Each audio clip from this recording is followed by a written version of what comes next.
Happy October, everyone. Welcome to Women of Color in Horror. I'm very excited to present my guest today. It's Jackie Kong, a writer, filmmaker, producer, and now involved in some comic book stuff. I love it in comic books. They call you the creator. Oh, yes. It's different than when you make a film. You're the director, which is, pretty powerful. But there's something I like about the ring of creator. Anyway, you're right. We're kickstarting my comic book series, Spend the Night, in October. So get over to the Kickstarter, look up Jackie Kong and Spend the Night, and you'll find the Kickstarter. Definitely go out and support Jackie Kong and get yourself involved in this wonderful new comic book series. So what's the difference between comic books versus film? And it's an interesting transition. I found that a lot of my fans were already comic book fans. That world has embraced my work. I always like to do something I've never done. And I also like the idea of having a completely independent voice in a genre and working with these incredible artists that I'm working with. So it's exciting for me. I'm working with Stephen Blickenstaff. I'm working with Kelly Williams. I'm working with like a secret a variant cover artist who cannot be named because she's trying to clear her name right now with a contract she's under to work with me. Okay.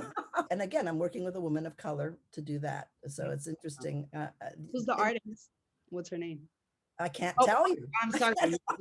Yeah. I will. I will Look, give you you. almost got me there. I'm so excited to find out. You just gave a warning. I'm like, I still want to know who she is. And I'd love to work with another woman on that. I mean, I've got a team of half men, half women, Nice. just like my film sets. I would say my crew is at least 50%, if not more, women, always, and women of color. And so Nice. it's always been from the time I started back, way back, and it was unheard of. And it was simply because everyone knew what they were doing. They were good at what they did. And so I didn't see any limitation whatsoever. How do you get into making horror films in a totally male dominated um, field? I had my own vision and I come from comedy. And Mhm. so there was a really wonderful article that came out that in Brazil, in Portuguese, saying Jackie Kong revolutionized horror films with her creative sensibility and immense humor. That I brought humor to horror films when they really weren't very funny. They were very Right. serious. Right. And therefore elevating, this article says, elevating the genre to another level. Nice. Great compliment. But again, we're still talking about a male dominated field in the horror field. Right. And we can talk about the limitations there. It doesn't matter how, unfortunately, I hate to break it to you ladies, but no matter how accomplished you are, you can make the number one movie like I did and still not get the kind of contracts and deals that guys get. Which is upsetting to me to even hear that. It's really hasn't changed that much, even though we get more press and people are saying, oh, you must have an easier time now because of all this press about the Me Too movement and all of that. I said, no, it is still incredibly difficult. There are powers that be in the horror field, especially, that don't believe women can direct horror films. Right. And it doesn't matter whether you did it and whether you not only did it but nailed it and outdid the boys, which I've done not only with Blood Diner but with this comedy I directed called Night Patrol. We were number one theatrically everywhere.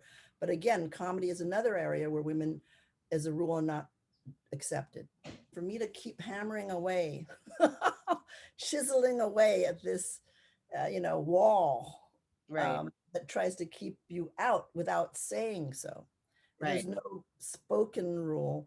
It's just, I will say there was one major company that does horror that said women, there are no good female directors that direct horror. And Really. did not have a problem saying that in the LA Times. Is this Bloomhouse? Because there's something similar that came out. Yeah. Yeah. And you know what? It was a slap And on the it's hand. not Oh, for him. oh, Jason, oh, you shouldn't say that. And he didn't even really apologize. He goes, oh, only because it was a backlash. But then there was no policy in place to change it. Right. Because if people say that, just because you make them apologize doesn't mean that they change their minds. Right. And these are the people in power to hire women to direct. And they're probably, that company especially is one of the biggest producers of horror Right. films.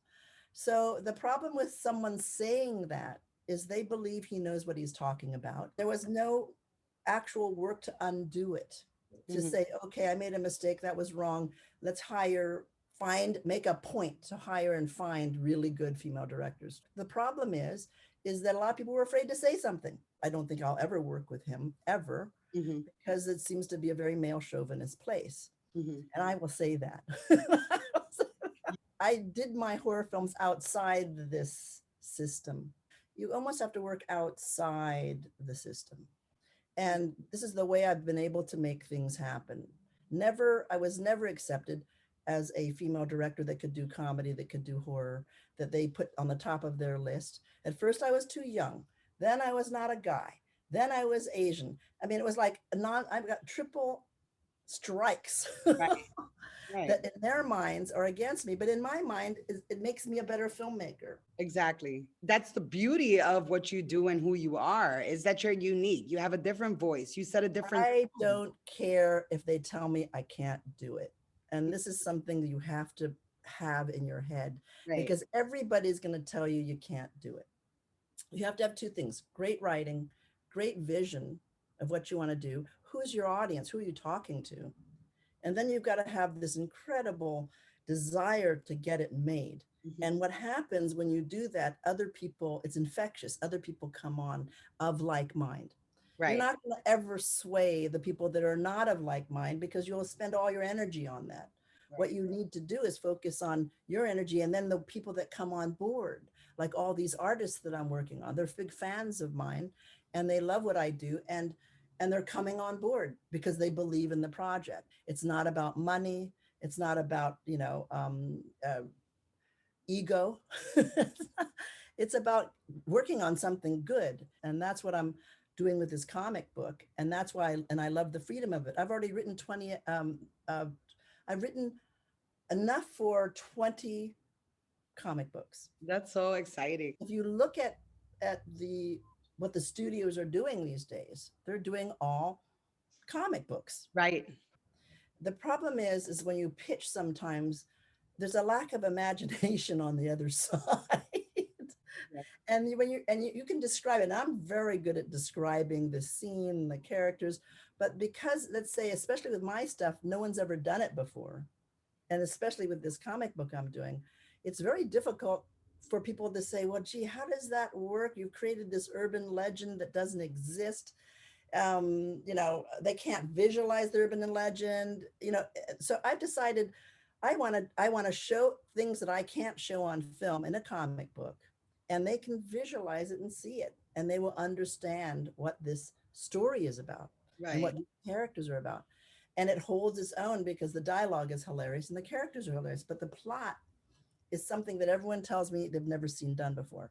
And Nice. that's a double-edged sword, Well, I'm because excited. when someone says they've never seen it before, it means that nobody's going to risk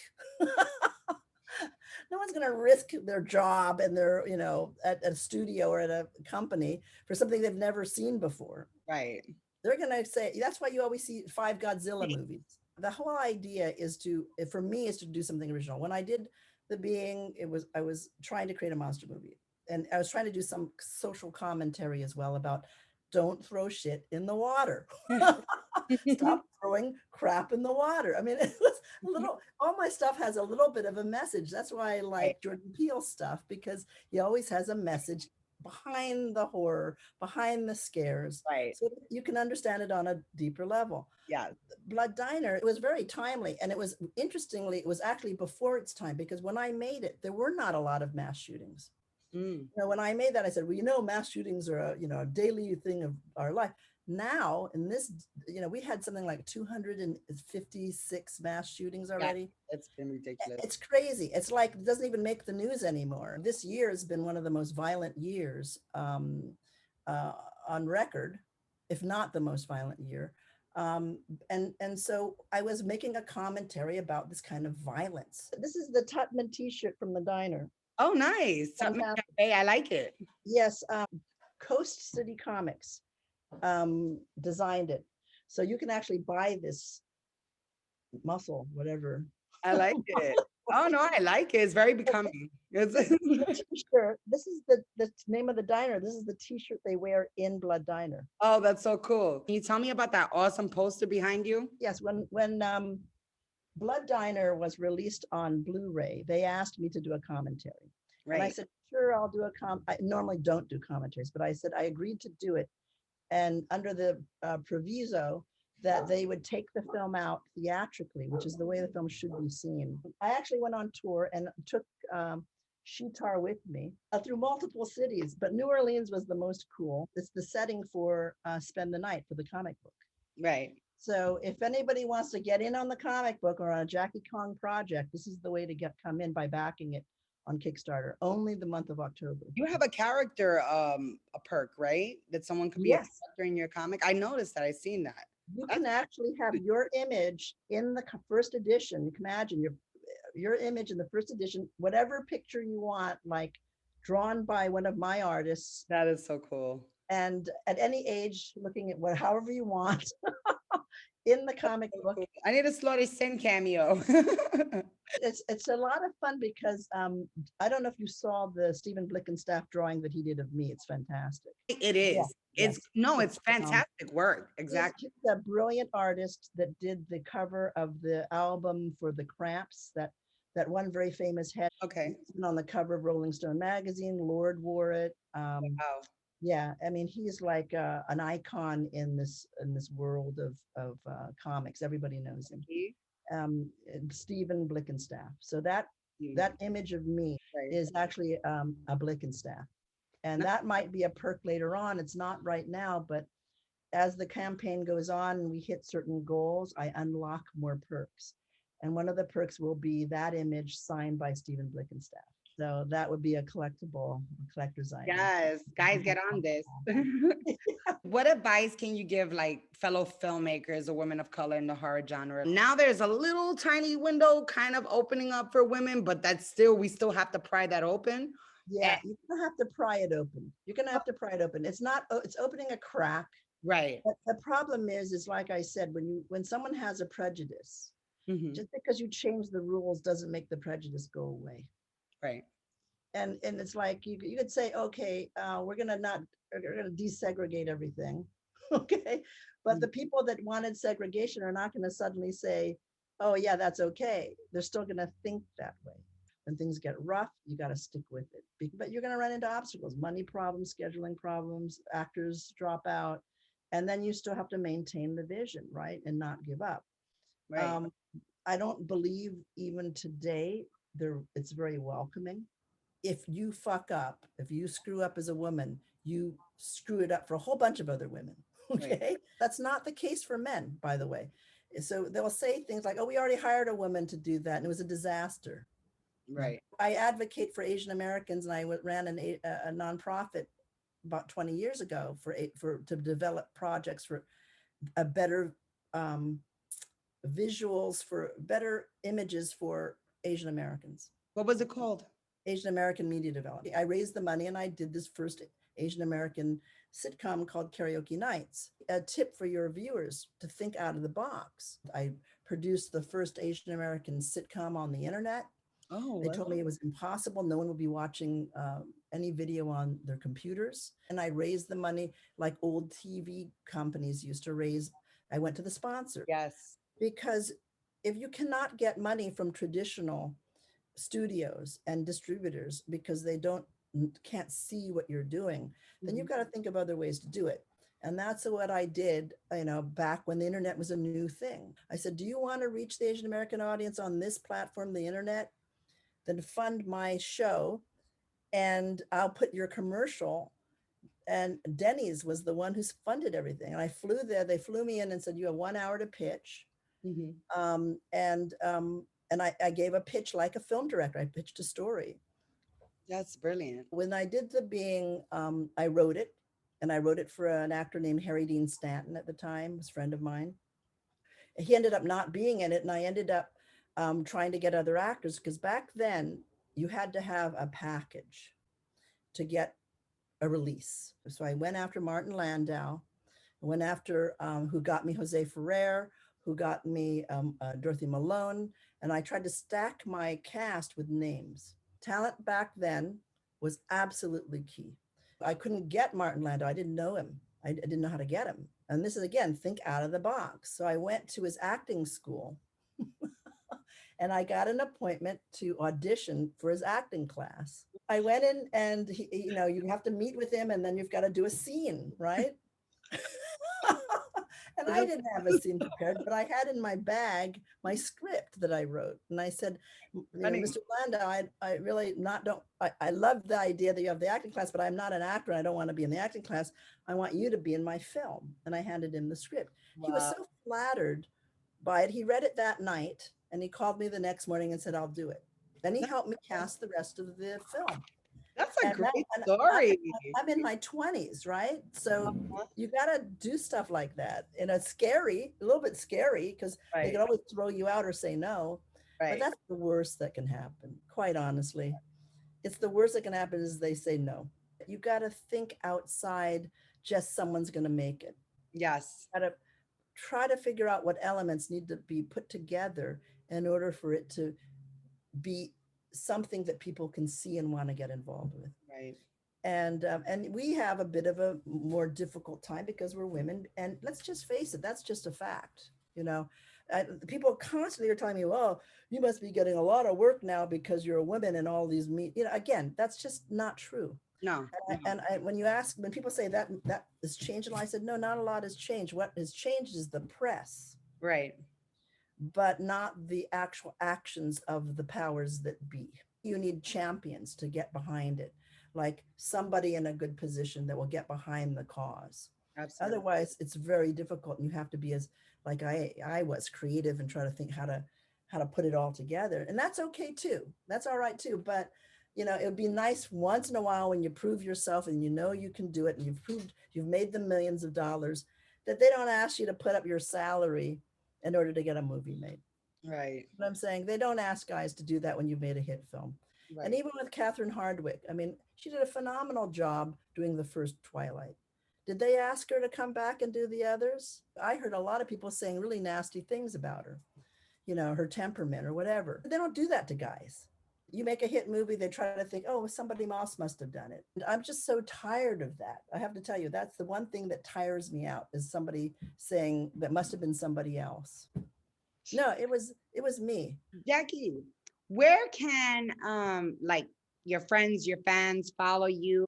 So first of all, the comic book only this October. And if you get in the first day, which is October 5th, and there's also 72-hour perks, which go through the 9th, you can get a big discount on the perks. And even being in it, you can get a discount on that perk. You go to Kickstarter and you put in Jackie Kong Spend the Night or Kong Comics Spend the Night. You should be able to, it should come right up. Also, you can go to my website, which is JackieKongDirector.com.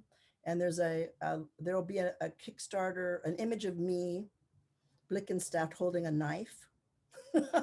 Cartoon image of me holding a knife, and you can click on that and that'll take you to the Kickstarter as well. Nice. And I hope that people support it, because what we need now is to support each other as artists. I totally agree. Yeah, don't you agree? And it's like, absolutely. I felt like Kickstarter does create that platform for artists to support artists and people to support artists. And apparently Kickstarter is the #1 way now for people to create comic books. Mm-hmm. It's the biggest publisher. People are buying or backing projects they're getting comic books for. You can back an issue and buy it and get an issue, the first Jackie Kong comic book. And this goes directly to you. So they don't even have to go right now to a comic book store to get it. But the good news about this comic for this campaign is you can only get it on Kickstarter. You can't get it at the comic book store. If we do run it at a comic book store later, it'll be a different cover. So this would be the first run comic book for this series, Spend the Night. So these are limited edition, guys. So go out and get that. If you actually back the perk in which you get me to autograph it, that saves you an hour and a half in line at a screening of one of my movies. And they may or may not get you, all depending on how many people show up to this event. So that's right. It's better that you secure your autograph right now with Jackie. It's really scary. During the pandemic, locked in, I wrote this whole 350-page horror story. The backstory of this urban legend is chilling. Let's just say it's in the backwaters of the swamps of Louisiana. What I do is I take things that everybody has in every city and every town, and I now make you see it through another lens. Comic book fans, horror fans will get it. I work so hard at what I do that if I don't love it, then I'd prefer not to make it, quite Right. honestly. I've already made 4 feature films. I don't need to make one just to make one. Yeah, you write your own stories. Right. That's why, Jordan Peele, that from The Community, he writes that you write your own story, and therefore it represents your culture, your life, right? Right. If other people write about your story, it's not right. And that was what I was talking about 20 years ago with the Margaret Cho show when I went around to the film festivals. Not one Asian writer out of what, 9 writers on that show. Have your own voice, have something to say, write, because that's the only thing that's going to be original, Right. right? Otherwise, you're just copying other people. Mhm. And they ask me for sequels all the time. And I've always, maybe I was young or whatever, but I didn't want to do a sequel. I didn't want to do a Blood Diner sequel. I said, I already made that movie. The other thing I say, get a mentor, Yes. someone that you respect, someone that you know has vision. I was very lucky to have Bob Downey Sr.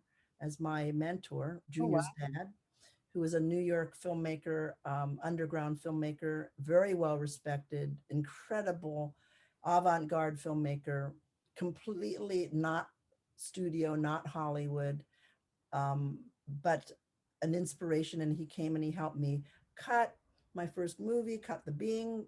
He showed me in the cutting room that it's a free for all. You can make this movie into anything you want. That's how much power you have in the cutting room. Mm. And I learned a lot from him. I mean, great man. He just passed away, and we'll miss him. The world lost something very special with the loss of Bob Downey Sr. But if you look him up, you'll see he was a phenomenal underground filmmaker.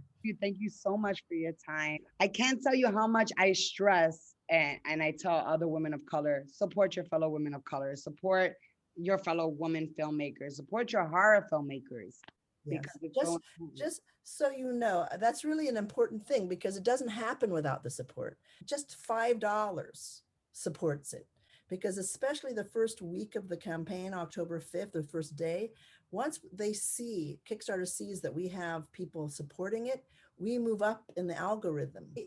If you do support it the first day, you get a discount, but it also helps the algorithm build within the Kickstarter world. And so it moves up in the standings. So Right. it gets actually spotlighted and things like that. Oh, nice. So make sure that you investigate. Thank you And so much, Jackie. And happy Halloween to you and yes, happy Horror October, guys. yes, happy Horror October. This is my favorite time of year. And thank you once again for joining Women of Color in Horror. And thank you once again for Jackie Kong. All right, guys, stay scary.